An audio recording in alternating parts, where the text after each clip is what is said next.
Hello বন্ধুরা, চলে আসলাম আজকে আরো একটা নতুন ভিডিওতে। দেখতে পাচ্ছেন এখানে ইন্ডিয়ান বর্ডার, পাশটা হচ্ছে ইন্ডিয়ান বর্ডার, তার কাটা ঘেরা ইন্ডিয়া বর্ডার। আর এই যে দেখতে পাচ্ছেন এই পাশটা হচ্ছে বাংলাদেশ। এই পিলার দিয়ে এটা নির্ধারণ করা হয়ে থাকে পিলারের মাধ্যমে। এই পিলার হচ্ছে বাংলাদেশ, এই পাশটা বাংলাদেশ। আর ঠিক এই পিলারের এই পাশ, এই যে আইল দেখতে পাচ্ছেন, আইলের এই পাশটা হচ্ছে ইন্ডিয়া। এই যে এই যে কাজ করতেছিলেন যে ইন্ডিয়ান লোক, এই যে এখানেও কিন্তু কাজ করতেছে ইন্ডিয়ান কৃষক। বন্ধুরা, এভাবেই কিন্তু আমরা এই সীমান্তে সহ অবস্থানে বসবাস করি। পাশে বাঙালি থাকে, এই পাশে ইন্ডিয়ান। এভাবেই কিন্তু হাজার বছর ধরে এই ভাবে চলে আসতেছে, একটা দেশ আর একটা দেশ পরস্পর প্রতিবেশী হিসাবে।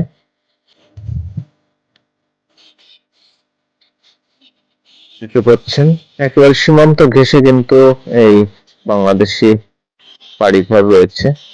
দেখতে পাচ্ছেন এই যে বাড়িঘর আছে পাশে, এই বাসতলা এই পাশ থেকে কিন্তু ইন্ডিয়া। এই যে আমি দাঁড়িয়ে আছি একেবারে ইন্ডিয়ার পাশেই, দেখতে পাচ্ছেন গাইস।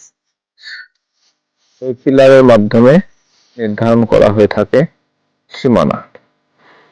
এই আইলটার এই পাশটা বাংলাদেশ, এই পাশটা ইন্ডিয়া।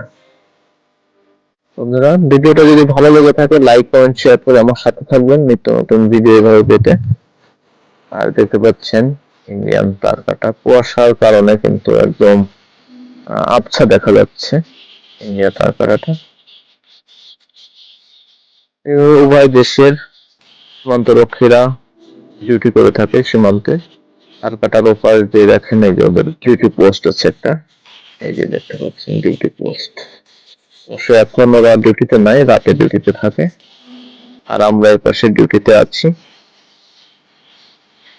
দেখতে পাচ্ছেন গাইস। ভালো থাকবেন সবাই, আবারও দেখা হবে নতুন কোনো ভিডিওতে। Tata, bye bye.